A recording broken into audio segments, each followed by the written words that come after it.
welcome to another episode of Curtain Call Conversations. I'm here today with Davood Ghadami, who is currently, or due to be very soon, in pantomime at the Fairfield Ashcroft Theatre in Croydon over the festive period. How are you?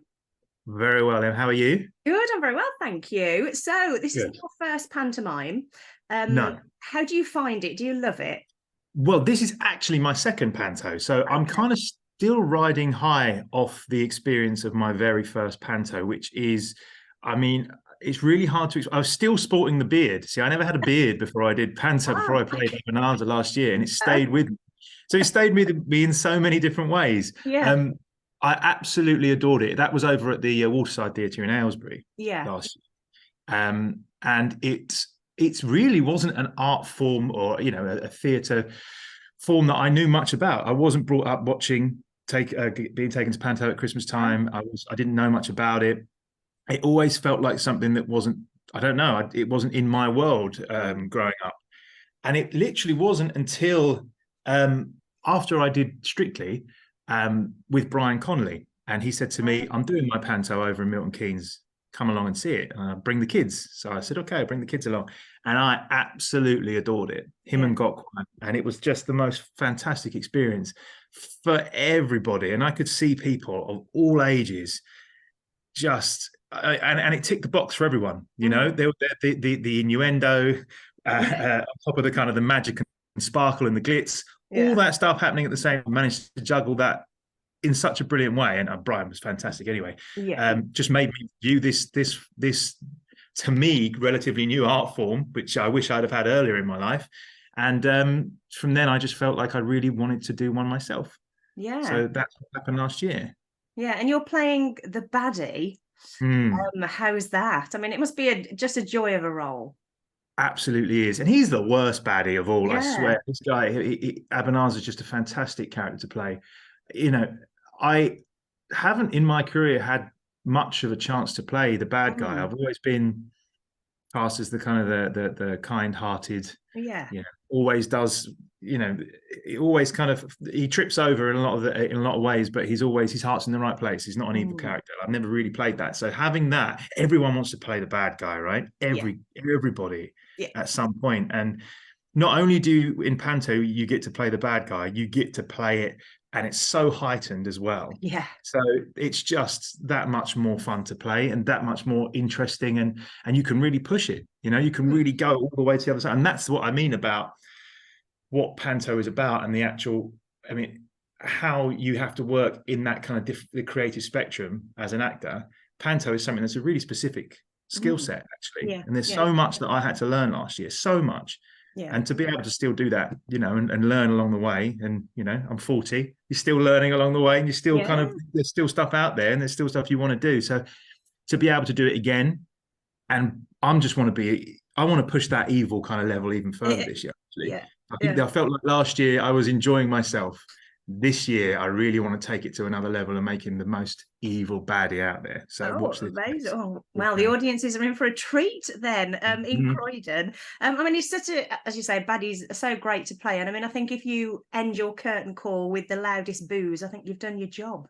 Absolutely. I mean, I think that did happen. That was a shock again for me last year when I came out for the curtain call and they're still booing at me. And I'm thinking, I'm Davood now. Give me a break. But actually, the more boos I get, I even had a tally up on my, I probably should say this, but I had a tally up on my dressing room wall of the amount of children that I made cry when I first came out. Oh, wow. Which is terrible, because obviously mums and dads don't want that for their children. But just by stepping out in that first kind of viewing by the audience of the character, every now and again made the kids cry. It could have been anything from the smoke to the music to the costume to the eyeliner, but it still meant that I could cross off another little tally on that list. So I was really happy with that.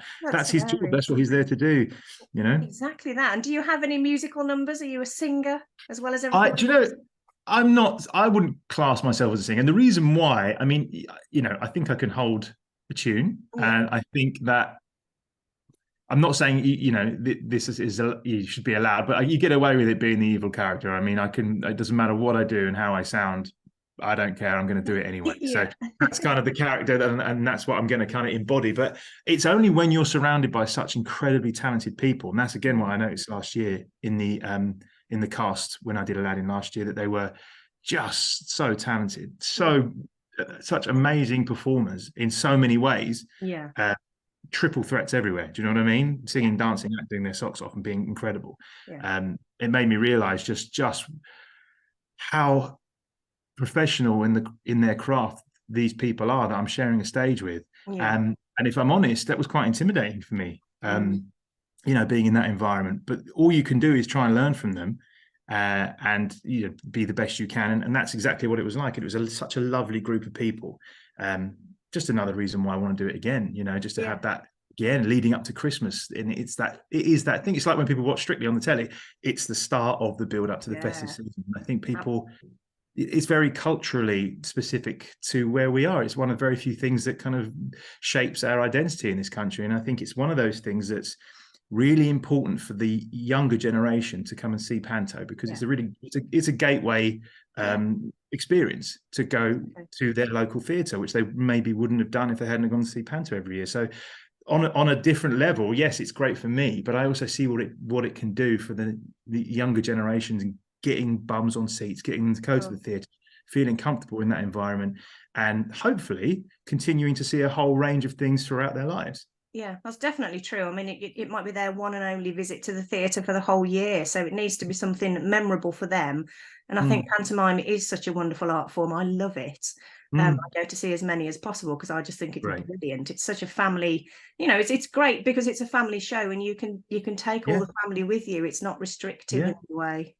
Absolutely. I think it's so broad in its I suppose the thing is with it, it's very easy. And my own brother, when he said to me, I was going to come along and watch the Panto, and like me, obviously we were brought up together, didn't go to Pantos, didn't really know what it was about, probably misunderstood actually what it was about. And he said to me, and I'll go along, and he said, I really thought that I was going to be, loads of kids, really, almost like a TIE show.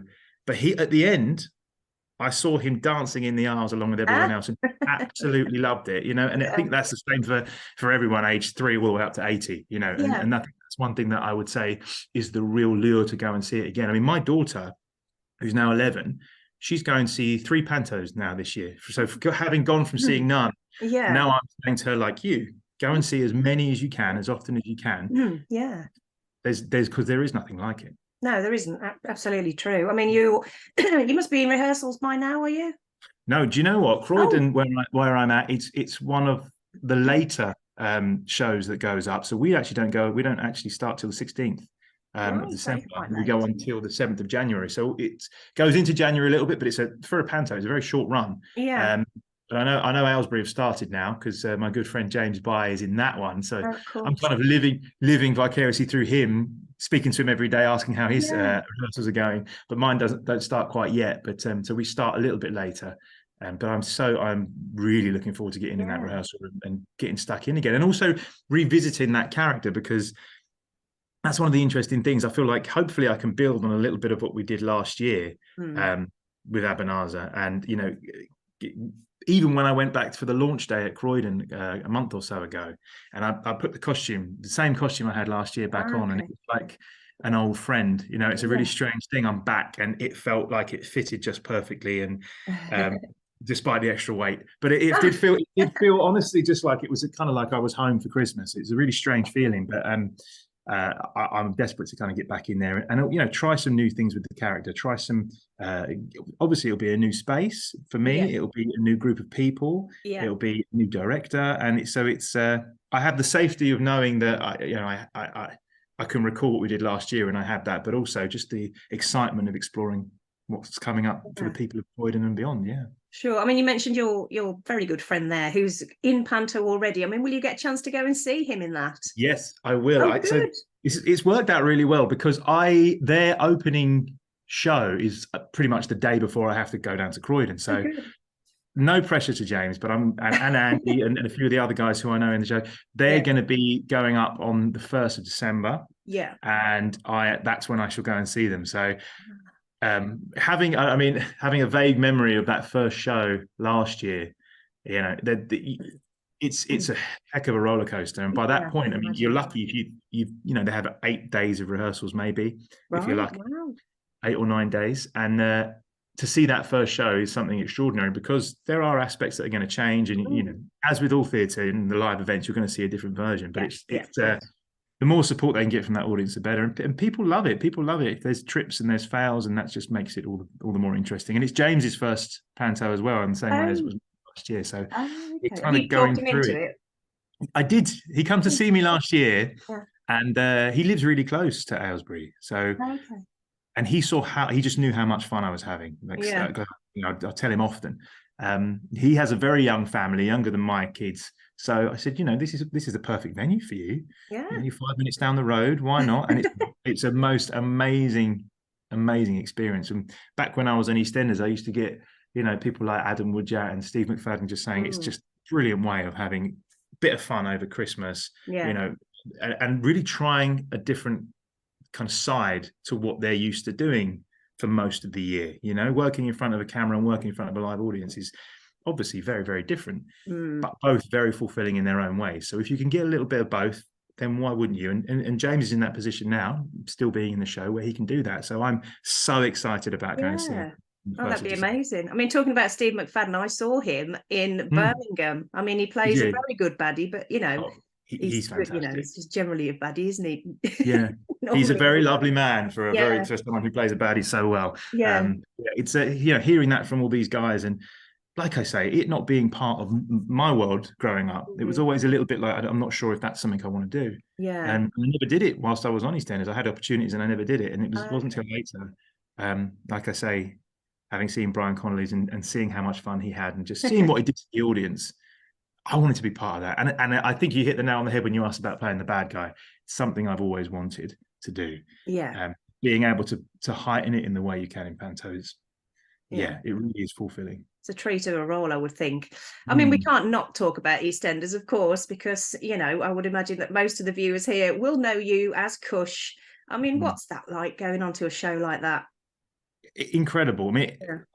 I mean, it's the opposite to the situation in Panto, I suppose. Watching EastEnders a lot growing up Mm. as a child, and it being in our living rooms, you know, 3 or 4 days a week, Mm. and then suddenly being part of it. I mean, originally I went on with a 6 month contract, I think it was, and then I was there for 6 years. So Yeah. it kind of took up a lot of my time, and I absolutely loved it. I met some of the most wonderful people. Yeah. And you know, you work in a kind of high pressure environment, but also you know, you get to really sit into a role and a situation and the character and continue it on. And there's Yeah. something quite nice about not knowing what's coming next, you know, Yeah. and being able to deal with that as and when it comes. Yeah. But I love playing the character. I think he's you know, going back to what we were saying, he was one of the good guys. He was a bit of a Yeah. probably Yeah. to be a bit of a hero, you know, and his heart was always in the right place. He met quite the grisly end. Did. But yeah, so which is people still ask me about. You know, I see him in the street and they go, "I thought Yeah. you were dead." Uh, but it's yeah, it's something that I'm really proud of playing. And then obviously I went on after that to be on Holby for almost a year Yeah. before that Yeah. ended, which was a really interesting experience because they shoot it in effectively the same complex or the same studios as EastEnders. So it meant Okay. me going back to work and still seeing all the mates that I'd made Yeah. over those 6 years and working with a different group of people and playing a different, very, very different character, which I was really grateful for. So that was another kind of leap in trying to explore and play different Mm. different characters, different roles, and trying to sink your teeth into something. And you know, like I said about what the guys do every year that are still on the show, they being able to mix that with some live audience work, whether that's Yeah. panto, whether that's other theatre, whatever that might be. It makes you appreciate the other when you're doing it. You know, it Yeah. makes you if you're continuously doing one thing, you think the grass is always greener, but it just broadens your Mm. I suppose your capabilities and your experiences in life, and that's what it's all about. Yeah, I mean, you know, there's nothing better than live entertainment, and I think, you know, being able to put yourself on a stage as well Mm. as on screen, you know, it's wonderful, isn't it? Because you get such a Mm. different reaction every show that you do. on stage. Absolutely, that live interaction, and that again is pushed to another degree in panto. And that's the one thing that, because I'd never done panto before, and I think the guys at UK Production were a bit like trying to help me out on how it's going to be, and it kept getting drummed into me like, you're going to go out there and they're going to react to you. They're going to shout, they're going to scream, they're going to abuse, they're going to say things, they're going to, and you have to deal with that. And I was thinking, oh no, how am I going to deal with it? How am I? So there's only two ways I think you can deal with it. It either affects you in a negative way and you push back, or you go, bring it on. Give me more. I think that's bad. You wait and see what comes on. And that's really, that first night, I remember that happening and being like, it's almost like it almost adds energy to the each side of you. The more reaction you can get, and I've noticed it with the school shows are very different to the say regular evening shows, and they are very different beasts, because in the school shows, you will get that rowdy kind of reactive, and then maybe some of the innuendo stuff will go over the head, sure, but then in the evening it's slightly the other way around. You can't full cut and then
I know my dance, don't know what I'm doing, get the nerves. But it was incredible kind of, you're in this incredible bubble where, your world becomes Strictly, whether you're actually, I remember having to go to, Eastenders to shoot a few scenes in the morning. Then my dance partner, Nadia, would come over and we'd find a space, we'd do the little dance, and then I'd go back to work, and then, you'd meet after, and you're getting, you literally get in a car and you're going from A to B, and you don't get very much opportunity to stop and go, wow, this is great what I'm doing. All you're thinking is left, right, left, twirl. And, it's that thing of you're going to put yourself through something. And I'm not a natural dancer. It's not like I come from a dancing background or anything like that. So for me, learning just the basics took long enough. And then by the time you've actually learned that, you're 2 or 3 days along, and then, you're in the last few days, and you're literally just getting it right as you're about to go on, Friday night into Saturday day.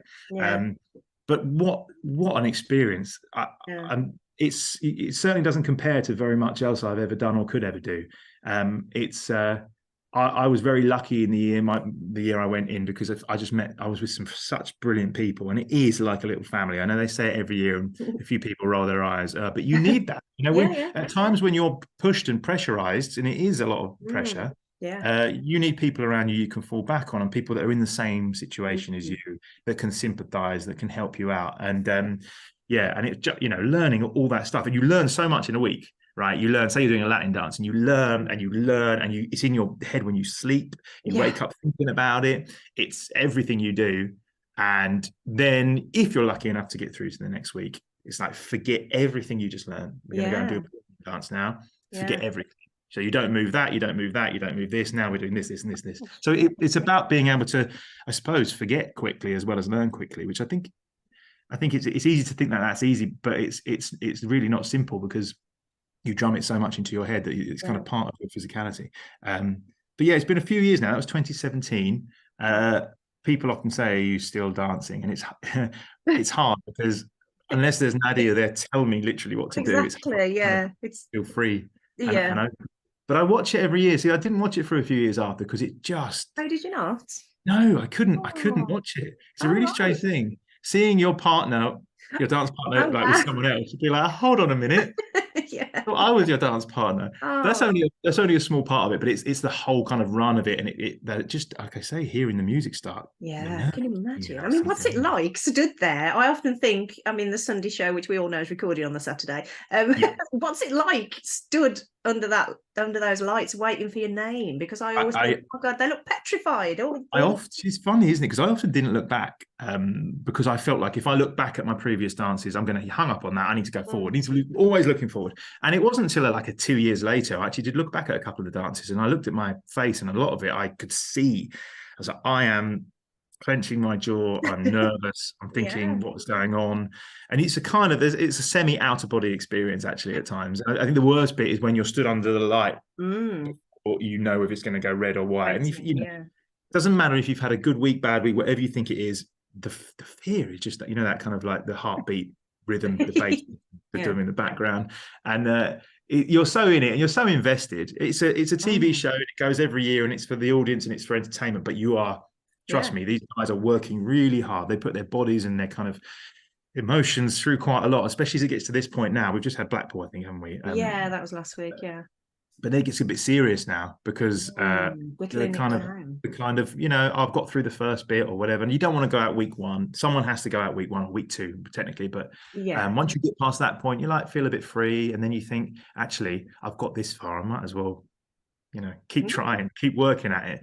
But yeah, it's something I'm really, really proud I did. And I think looking back, there are times when I think, imagine if I'd done that slightly differently. That might have been interesting. Why have I done that slightly differently? It was an incredible thing. And my young children, although they were too young to come and see the live show, my girls loved it, and they were so supportive, and my family was so supportive, and it was just something nice for everyone to get behind. As it does as a show. That's what everyone does as a show. We all talk about it. We all know there's always a little bit of controversy. There's always a little bit of, why is that person in the dance off? We saw that. What? And I think everyone's got an opinion, even if they pretend they don't see. And they don't, exactly. And you got to the quarterfinals, so you did exceptionally well. Honestly, I don't know how that happened. It's pure. It must be just, I don't know, luck. And I was in a couple of dance offs, I think. Which again, that's another level of nerve-wracking. It's like, got to do it again. And as you say, it's not the next day that you do it. It's the same night. Exactly. Tired, you get up for hours and hours, and but it was something that I just didn't want to go out week one or two. I just wanted to kind of, if you're going to do it, try and get through it, a little way. And then it got to the point where I lost a stone of weight doing that. Oh wow! So, I obviously didn't do any other. I enjoy my kind of gym work. I didn't do any gym work. I didn't do any training. It was a lot of nervous energy. And it's just kind of changes you. It really does change you.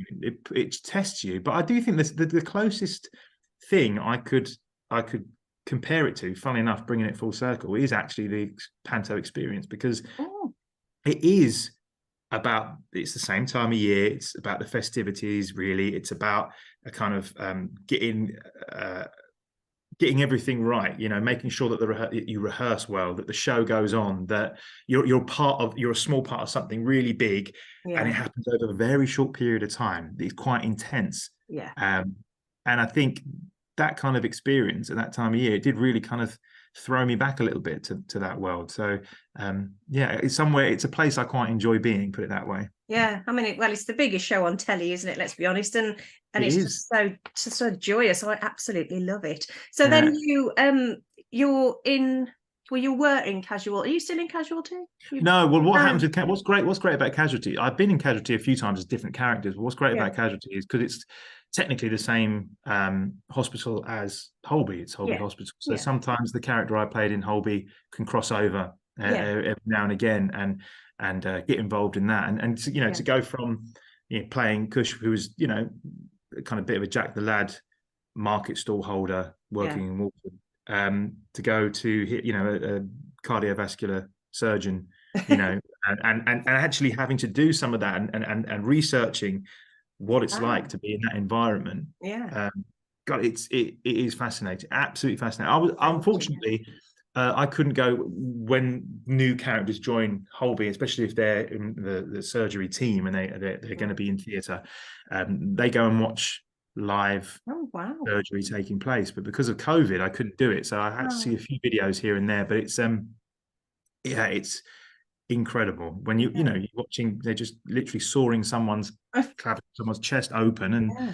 it's very mechanical. It's a strangely mechanical thing, but it has to be. Mm. Uh, these guys, we have the professional consultants on set, so you'll say this is what we're supposed to be doing in this scene, and would we do it like that, and they go, no, you do it like this, and you change the script and you make it accurate and you're working through it, and you have to, it's very tiring and time consuming doing it in pretend compared to doing it for real. I mean, there's a lot of pressure on us doing it Yeah. as actors. Looks. We're Yeah. pretending, we're mucking around in a way. We Yeah. can say cut, edit, go again, or stick that back together, but these Yeah. guys Yeah. have life in their hands. Mm. So that's a really interesting thing to play, a really interesting kind of world to be in. Yeah. Because it all gets very, I think it's at risk of getting very, very serious, I suppose. So Mm. obviously working with great people that I did, it was because there was always room for the light-hearted side of things. But Yeah. yeah, it was certainly a different different kind of role to play and a different setting to be in. But Yeah. that character, like I say, unfortunately, the Holby City didn't last, and Casualty is kind of the last medical drama standing for the Yeah. BBC now. Yeah. Now that Gosh, Doctors has gone too. it has. Yeah, you were in that Yeah, too. Yeah. and it's a strange thing because it was one of those environments that's a really great place for young, not even necessarily young, but for new and experienced actors alike to have a feel of what it is like to be on a set. Mm. Even great theatre actors, the best, would Yeah. find difficulties on being on a set, and vice versa. We know that they're very different domains, Mm. and having that taken away is for all the politics and all the all the difficulties in the explanations of why they're gone and so on. It's just a damn shame, really, because I think Yeah. it's an environment where lots of people can learn a lot in front of the camera and behind, all different departments, and you really do get an opportunity to be at a space where you can make mistakes and you can move on and move forward and carry those with you, and that's the best Yeah. way to learn, Mm. Yeah. under a kind of a professional environment, and again quite an intense, fast-paced environment. That's what a lot Yeah. of the soaps, continuing drama, whatever you want to call it, that's what they're like. So to be in that environment, something like Holby Doctors, where you get visiting characters, storylines making the center point of each episode, Yeah. rather than EastEnders, where you have the characters we all know and love. Mm. Yeah. Yeah. Their journeys are the center of the story. Mm. So again, as an actor, you get to work with so many different people working on a show like Holby City, maybe Yeah. Doctors. Yeah. If you're in a continuing drama that is more like your, I say, standard, maybe peak time, such as Emmerdale, Corrie, and EastEnders, Yeah. and Hollyoaks as well, you are effectively working with the same people. Now, there are benefits to that, of course. Yeah. Of There are course. benefits to that as a viewer and as an actor. But those environments where you get to work with new people and new people get to work with good, solid, continuing drama Mm. actors as well has Yeah. been removed. And I think that's a void that I can't see how that's going to be filled, really, to be honest. And I It's a think it's shame. going to Yeah. be It's a real to the shame. detriment of Mm. continuing drama going forward. I think we won't Yeah. see it yet, but we'll see it soon. And I mean, it's gutting for me. And I think if I was coming into that point in my career now, I wouldn't have doctors Yeah. that had the bill. I was in the bill, you know, a couple of episodes in that, and we always used to joke about, oh, the bill, but now it's gone. And it was the same thing. You get the visiting characters, the new characters coming in, the visiting actors and performers that would be the mainstay, the backbone of storylines over an episode or 2 or 3. And that, like I say, that's disappeared. Yeah. And there is no equivalent now, which is a real shame. It is. And you know, we have to keep sharpening our tools as actors, even if we consider ourselves, if we're theatre performers, that's one thing. But you know, I know very few theatre actors that wouldn't take TV work, film work, and vice versa, because why would you? And those opportunities are just getting fewer and further between because of those decisions that have been made. So I was kind of gutted. Obviously, I was in Holby when it ended, so obviously I am gutted. But I was in there when people that have been in it for 16 years. Yeah, it's awful. Yeah, it is awful, because that's your, you know, that's your bread and butter, isn't it? Absolutely. But even hearing about Doctors more recently, and I know some of the actors in that, and they are incredibly talented people. Again, not just the actors, but every department, from production to makeup to crew as well, camera, crew, you know. And it's a bit of a shame, because I feel like coming out of COVID, where everybody suffered a little bit, but theatre has suffered quite a lot, and it's coming inside of it. And then now I think it's just another little kick while they're down. But it's such a shame. But let's hope there are other things on the horizon. Let's hope that some of these more commercial platforms can provide more work for people. Let's hope the theatre continues to do well and thrive. And let's hope that people still come to Panto and the like, as I say, as that gateway into getting involved, even if it just means they come and watch it every year, even if it means that's all they do. But and then eventually they bring their own children along. But who knows? They might even find a pathway into acting or into production, makeup, somewhere in the vast spectrum that there's a lot of roles that the performance has to offer. Yeah, exactly. Well, it's been an absolute pleasure chatting to you. My Zoom timer is telling me we're nearly out of time. So if people would like to come and see you at the Fairfield Ashcroft Theatre in Croydon, you'll be there between the 16th of December and the 7th of January with Aladdin. Wishing you all the best for the run. I really hope it goes well. And thank you for having a chat today. Thanks for your time. You're welcome. Take care. Take care. All the best. Okay.